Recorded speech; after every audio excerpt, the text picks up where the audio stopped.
پیارے بچوں السلام علیکم۔ پیارے بچوں، آج میں جو آپ کو کہانی سنانے جا رہی ہوں اس کا نام ہے ہمسائے کے حقوق۔ ایک مرتبہ ایک عالم دین سید بحرالعلوم نے اپنے خادم کو سید جواد عاملی کے گھر بھیجا جو ان کے شاگرد تھے۔ خادم نے سید جواد عاملی کے گھر کے دروازے پر دستک دی۔ اس وقت وہ رات کا کھانا تناول فرمانے کے لیے دسترخوان پر بیٹھے تھے۔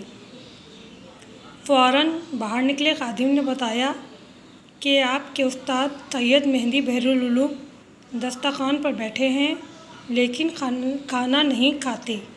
کہتے ہیں کہ جب تک آپ نہ آ جائیں وہ کھانا نہیں کھائیں گے۔ سید جواد عاملی بہت گھبرائے اور فوراً اپنے استاد کے گھر کی طرف روانہ ہو گئے۔ جیسے ہی سید بحرالعلوم نے انہیں دیکھا تو بہت زیادہ ناراض ہوئے اور فرمایا، سید جواد، کیا تم خدا سے نہیں ڈرتے؟ تمہیں خدا سے شرم نہیں آتی؟ سید جواد بہت پریشان ہوئے۔ ان کی سمجھ میں نہیں آ رہا تھا کہ ایسی کیا خطا ہو گئی جس کی وجہ سے استاد اتنے زیادہ ناراض ہیں۔ پریشان ہو کر انہوں نے ناراضگی کی وجہ پوچھی تو استاد نے فرمایا، تمہارے ہمسائے کے پاس ایک ہفتے سے کھانے کے لیے نہ آٹا ہے نہ چاول وغیرہ ہے، حالانکہ اس کا خاندان بھی بہت بڑا ہے۔ اس دوران محلے کی دکان سے سستے والے کھجور قرض لے کر کھا رہا تھا۔ آج دکاندار نے بھی ادھار دینے سے انکار کر دیا، اس لیے آج ان کے گھر رات کے کھانے کے لیے کچھ بھی نہیں۔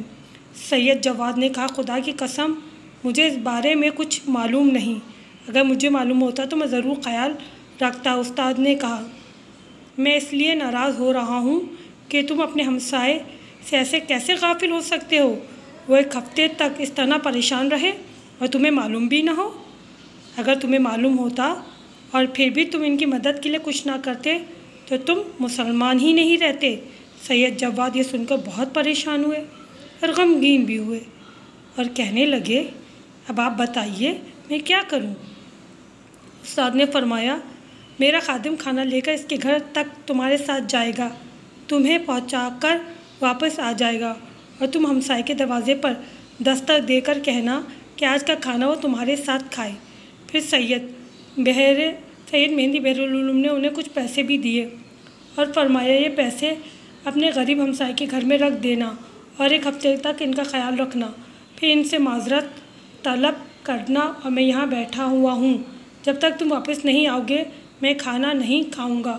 سید جواد کہتے ہیں، جب میں اپنے ہمسائے کے ساتھ کھانا کھا رہا تھا تو اس نے بتایا،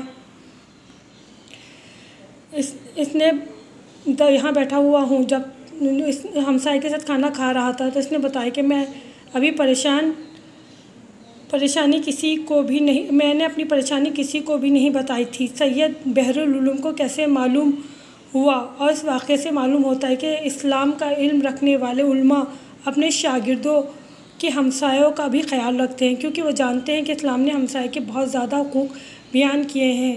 ہمسائے کے حقوق، ایک حدیث میں حضور صلی اللہ علیہ وسلم نے ہمسائے کے یہ حقوق بیان فرمائے ہیں، اگر ہمسایہ مدد طلب کرے تو اس کی مدد کرو، اگر تم سے قرض طلب کرے تو اس کو قرض دو، اگر وہ محتاج ہو جائے تو اس کی ضرورت کو پورا کرو، اگر اسے کوئی صدمہ پہنچے تو اسے تسلی دو، اگر اسے خوشی ملے تو اسے مبارکباد پیش کرو، اگر وہ مریض ہو تو اس کی عیادت کے لیے جاؤ اور اس کا انتقال ہو جائے تو اس کے جنازے میں شرکت کرو۔ جو امام جعفر صادق علیہ السلام فرماتے ہیں، جو شخص اپنے ہمسائے کو ستائے وہ ملعون ہے، جو اپنے ہمسائے کو خوش رکھے اللہ تعالیٰ اس کے گناہ بھی بخش دیتا ہے۔